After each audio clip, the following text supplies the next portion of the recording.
Maker spoke. Chant of light. Yes? What can I do for you now? It might have been kinder to execute him, but I leave his fate to the Maker. Why does he interest you?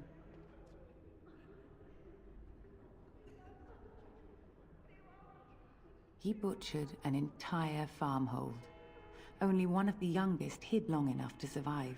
The child said his father had found the Qunari gravely wounded and took him in. That kindness was repaid with murder. The bandsman found the Qunari just standing amidst the carnage. He did not resist them. He confessed quite readily, but would give no reason for the crime. Even the seasoned knights who apprehended him were disturbed by the carnage. However docile he appears, do not be fooled. That Qunari is a danger. The Maker demands justice, regardless of his race.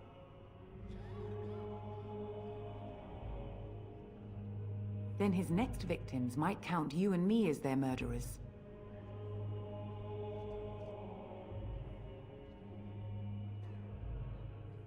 And what do you say on this, Leliana? You know your friend better than I. These are unusual times, Your Reverence. With us, the Qunari might do some good. I am sure of it, in fact. Were things not so desperate? Very well, I trust you. Take these keys to his cage and Maker watch over you. Thank you, Your Reverence. Your trust is not misplaced.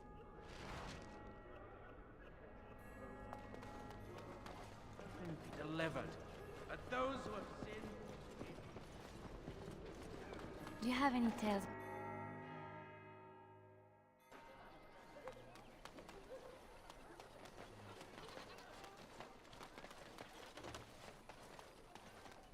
Have a care where your eyes linger, Alistair. Yes, well, don't worry. It's not what you think. I see. I was looking at your nose. And what is it about my nose that captivates you so? I was just thinking that it looks exactly like your mother's. I hate you so much. Hmm? What? Never mind. You wish something more of me? I confess, I did not think the priestess would part with it. So be it. Set me free and I will follow you against the Blight. I have spent my life in the Vanguard. I know war, and your lands need all the help they can get. And so it is done. I will follow you into battle. In doing so, I shall find my atonement. Then I will find it myself. May we proceed? I am eager to be elsewhere.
Right.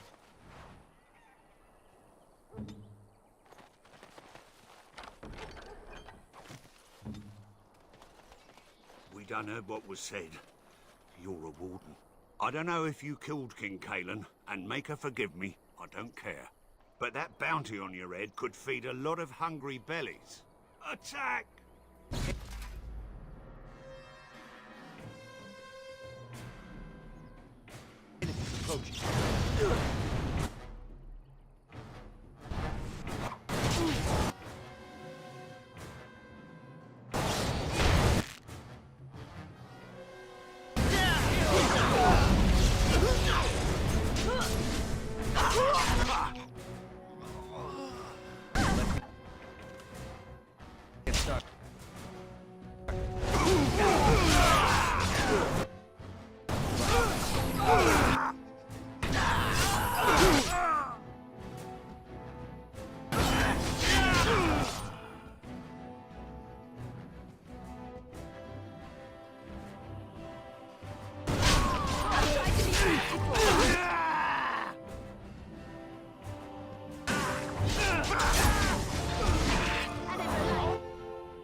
This should be easy enough.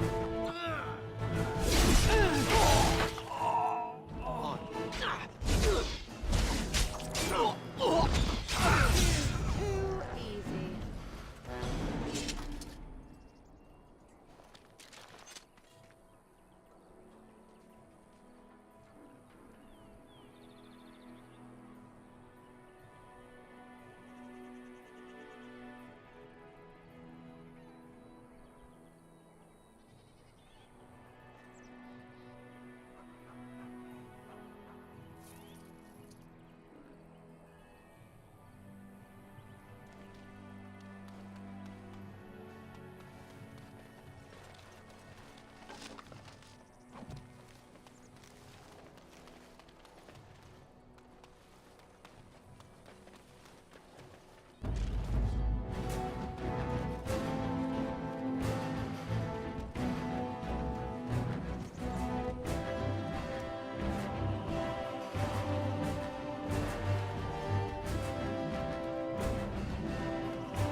I shall.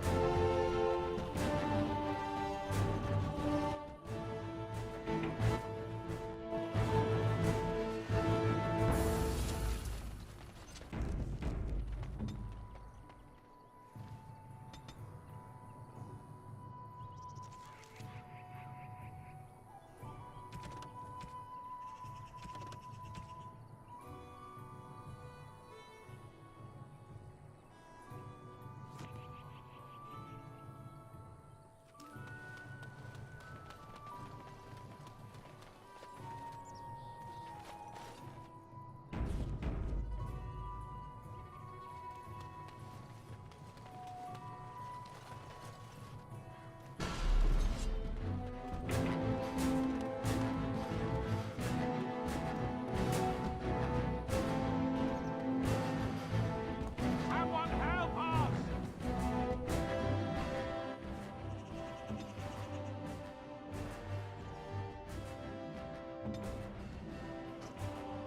Make a threat!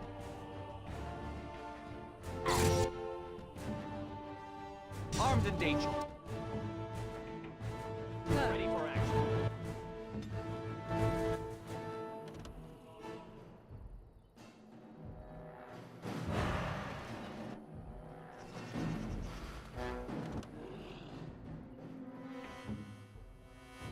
Ready! Time for a little cleanup.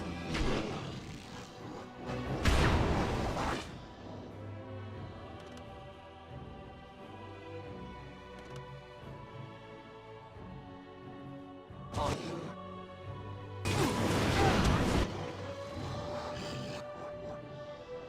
Make a reserve!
Mighty timely arrival there, my friend. I'm much obliged. The name's Bodon Fedek, merchant and entrepreneur. This here is my son, Sandal. Say hello, my boy. Hello. Road's been mighty dangerous these days. Mind if I ask what brings you out here? Perhaps we're going the same way.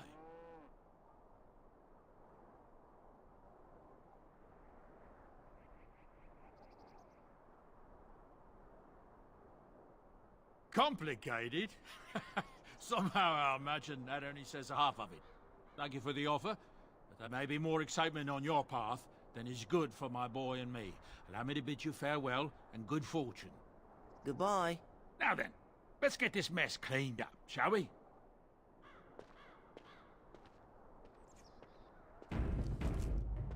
Hello.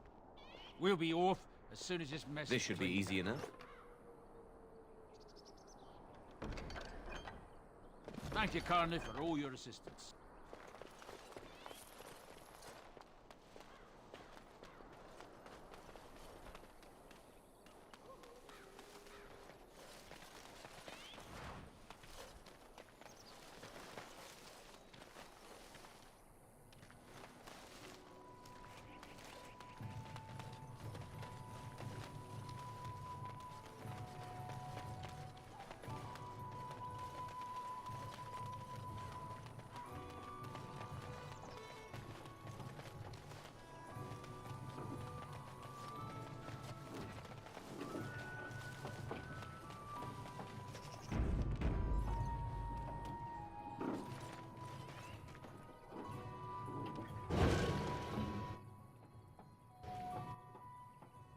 As you wish.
This should be easy enough.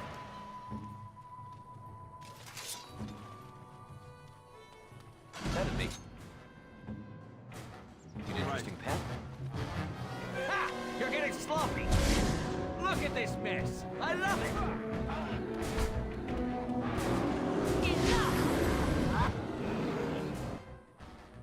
Let's get started. You should run while you can.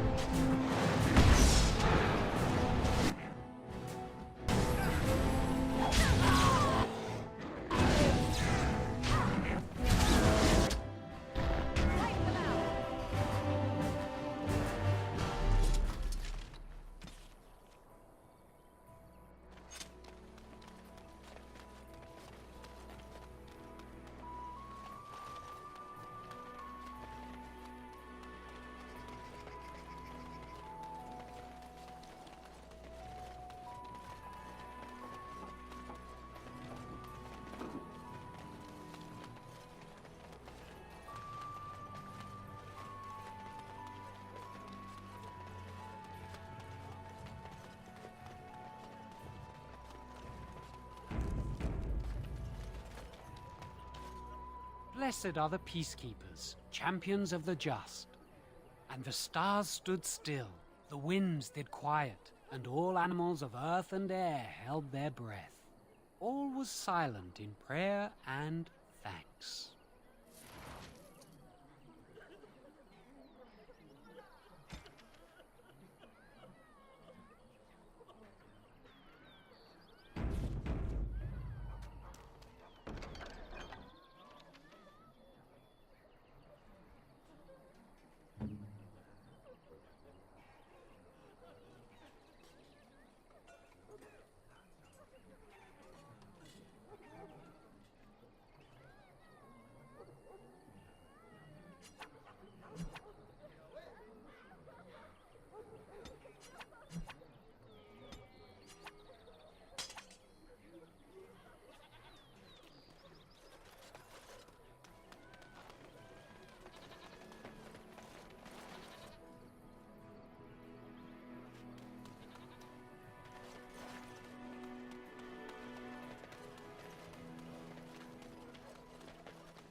Thanks for the poultices.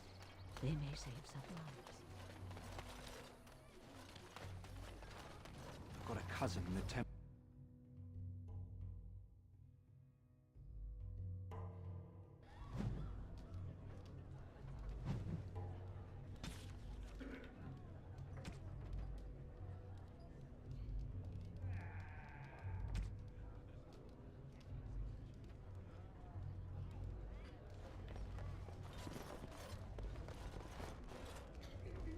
I still don't have food to sell. I still don't have food to sell.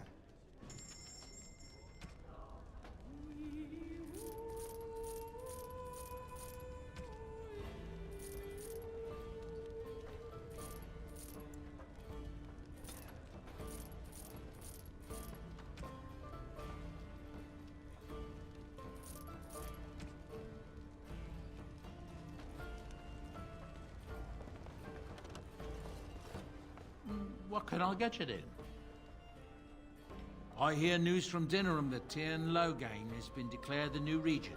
It makes sense, his daughter being the queen. Anything else I can get you?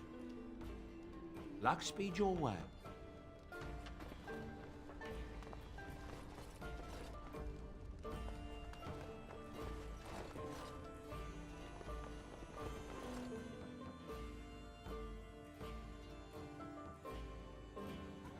Tyrn Loghain is the new regent. Isn't that a good thing? I heard that he may have had some...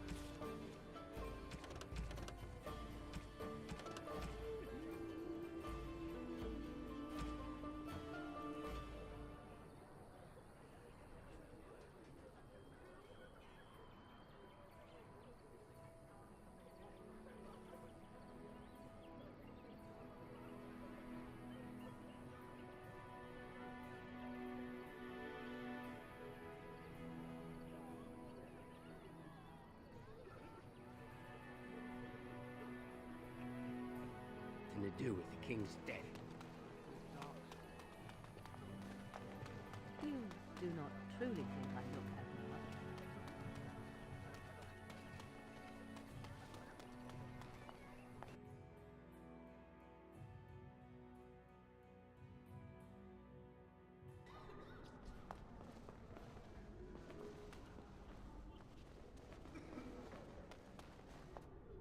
Yes? What can I do for you? I knew this time would come. I should have listened to my sister. Sure, sign the paper, she said. You'll enjoy some coin now, but they'll be back. I guess I'll see you on the front lines.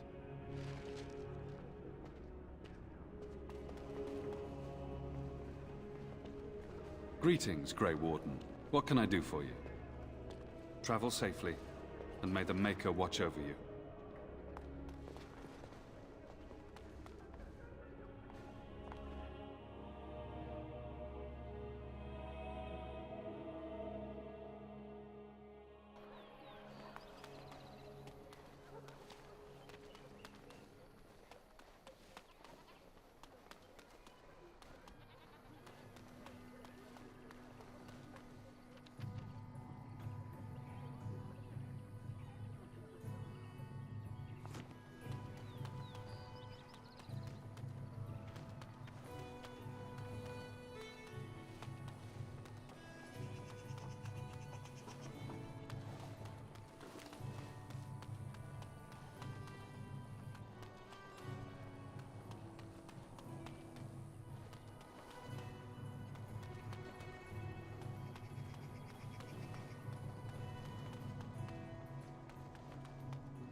Bad dreams, huh?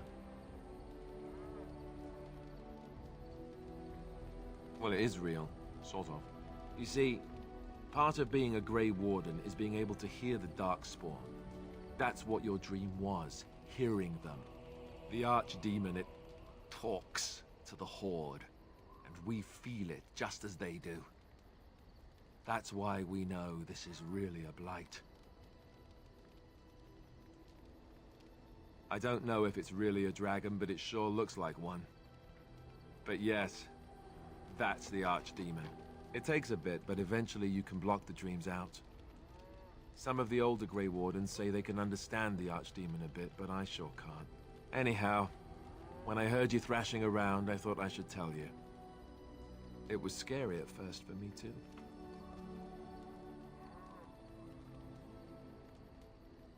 Other than dying young and the whole defeat the Blight alone thing, no. I'm all tapped out for surprises. Anyhow, you're up now, right? Let's pull up camp and get a move on.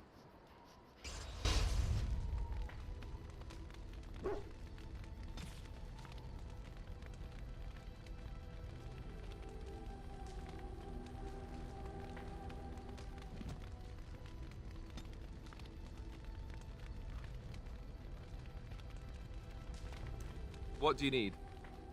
Ask away.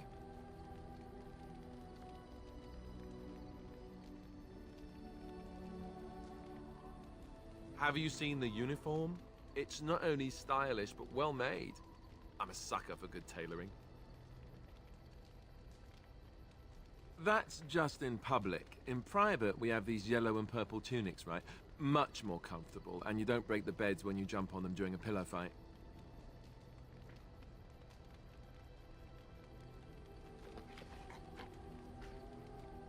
I'd use my shield if I could, but I think you might actually spot me hiding behind it. You don't really want to know about my being a Templar, do you? It's really quite boring. Poke, poke, poke. Tell me everything about your life, Alistair. All right, if you insist. It's not like we have anything better to do, right? The truth of the matter is that I did hate going to the monastery. The initiates from poor families thought I put on airs, while the noble ones called me a bastard and ignored me. I felt like Al Eamon had cast me off, unwanted, and I was determined to be bitter. But I took some solace in the training itself, I guess. I was actually quite good at it. The education, mostly. But also the discipline. You need to have a disciplined mind in order to use the abilities we have. It was difficult, but rewarding. I never really felt at home anywhere, though, until I joined the Grey Wardens. And Duncan felt my Templar abilities might be useful when we encountered Darkspawn magic, so I kept it up. What about you? Do you have anywhere you consider home?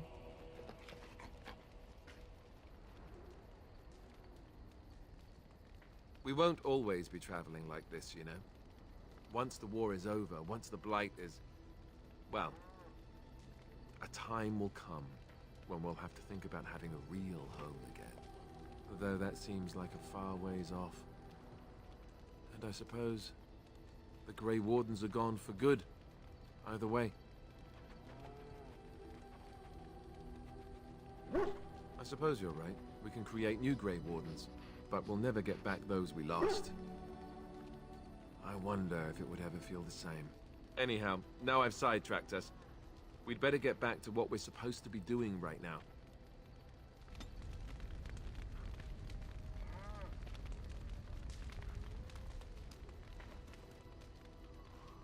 Oh, why, you little... Your furry friend here took offense at me getting near his food. He snapped at me, look.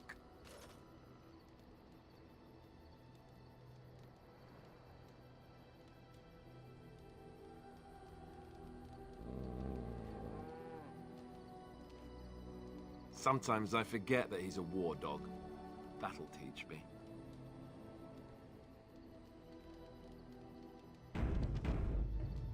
I once heard a really old legend about how the Hound warriors in the days of the old tribes would feed their Mabari the flesh of the vanquished. Well, that's what I heard anyway. It would sometimes be human flesh. Oh, like you can tell the difference. For all you know, maybe you've already been fed something. Someone.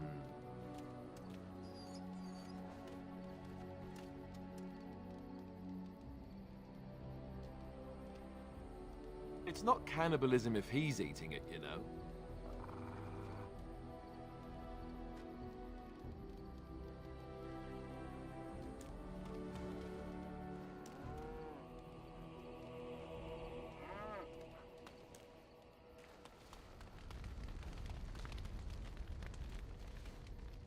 Yes?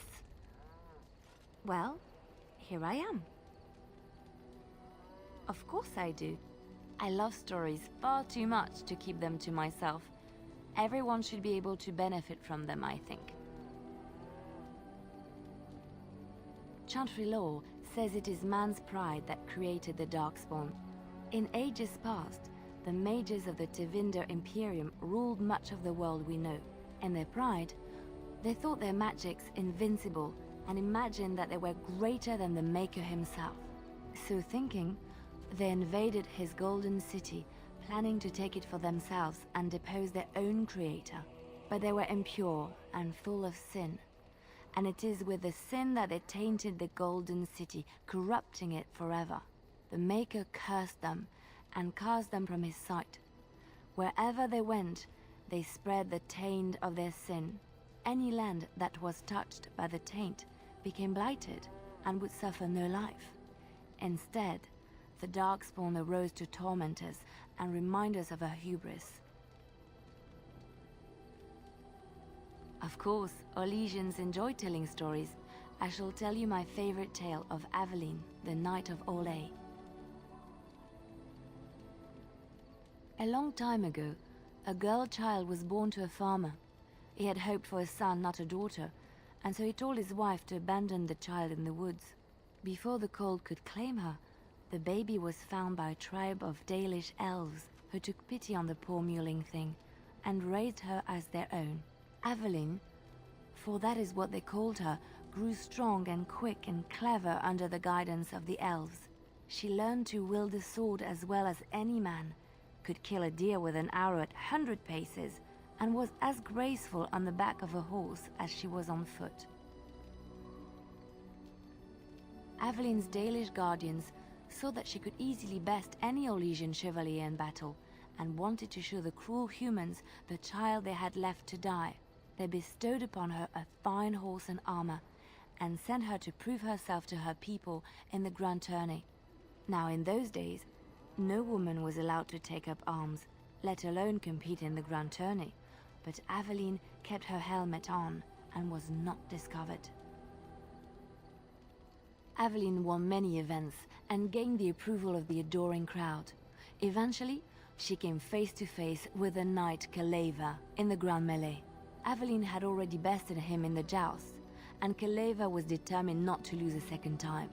Out of desperation to regain his honor, Kaleva tripped Aveline and tossed her to the ground, ripping off her helmet as he did so. Silence fell upon the arena as Aveline was revealed. Kaleva declared the previous competitions invalid. A woman had taken part, and this was not allowed. But the crowd cheered for Aveline. Kaleva was furious, for he had lost to a woman and was now being shamed. Blinded by his rage, he forced Aveline to her knees. "Know your place, woman," cried he, and slit her throat.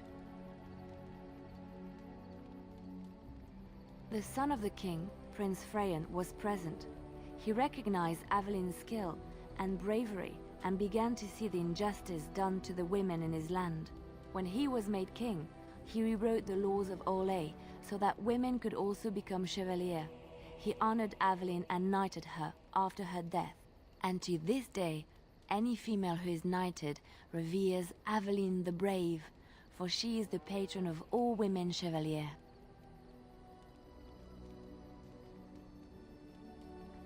I know one, told to me by my mother a long time ago.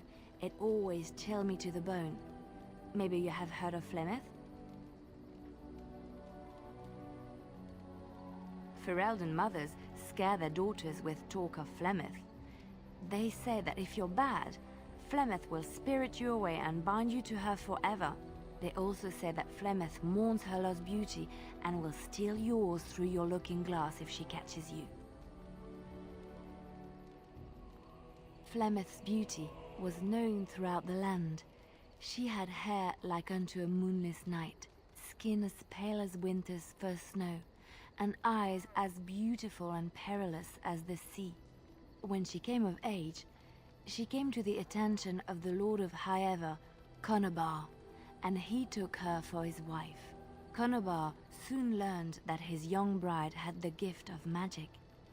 He kept this a secret, for he feared that she would be taken from him. Flemeth stayed with Conobar for some years, and with his blessing, she practiced her art.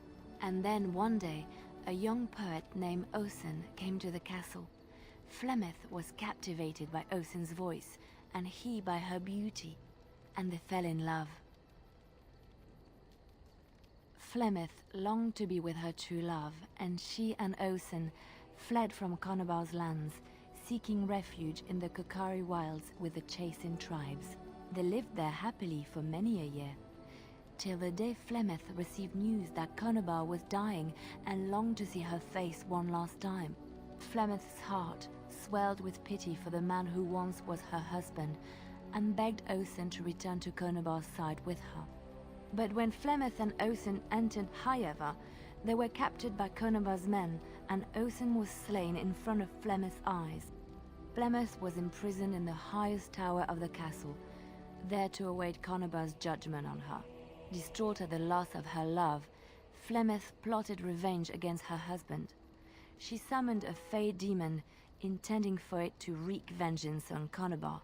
But a spell went awry. The demon possessed Flemeth.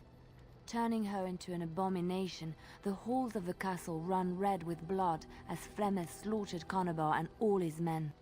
The last of Flemeth's humanity melted away, and at dawn, she stole back to the wilds to plot and scheme for 100 years. They say she took to her side many Chasing men, and with their help, begat her daughter witches, who even now prowl the dark places of the Kokari wilds.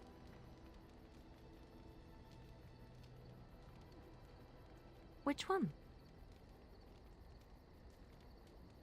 I have heard a little about how the elves gained their freedom from the Tevinter Imperium.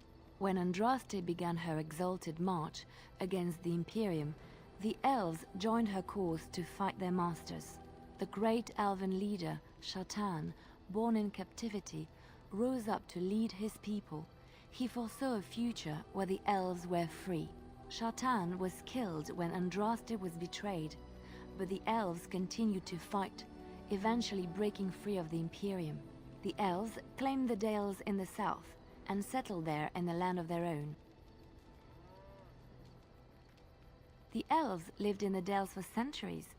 They resurrected the worship of the elven gods and would allow the building of no chantry. This angered the chantry, and the hostility between the two factions finally broke out in open war. The chantry says the elves struck first, but I do not know whether to believe it. The chantry declared a wholly exalted march against the elves, named for Andraste's similar march against Tevinter. During the exalted march of the Dales, the elven cities were sacked, and the elven state completely dissolved. Some of the elves bitterly accepted their fates and surrendered to human rule, living in the human cities as second-class citizens. But others, still fiercely proud of their heritage, refused to bow to the humans, and instead became homeless wanderers. They were the elves of the Dales, the Dalish. Andraste was the Maker's chosen. The Maker had long since abandoned the world when the sound of her singing turned his ear. Beauty, grace, and wisdom enraptured him, and he offered to take her from this flawed world to become his divine bride. But Andraste had an earthly husband and would not forsake him. Instead, she beseeched the Maker to return to his people once more. So earnest was her plea that the Maker was moved, and promised that he would create a paradise on earth if all abandoned their false gods and turned once more to him. And this is why Andraste began her exalted march on the idolaters of the Tevinter Imperium. The Maker granted her his powers with which to smite her enemies. Andraste brought the Imperium to its knees, and her victories converted many to the worship of the Maker.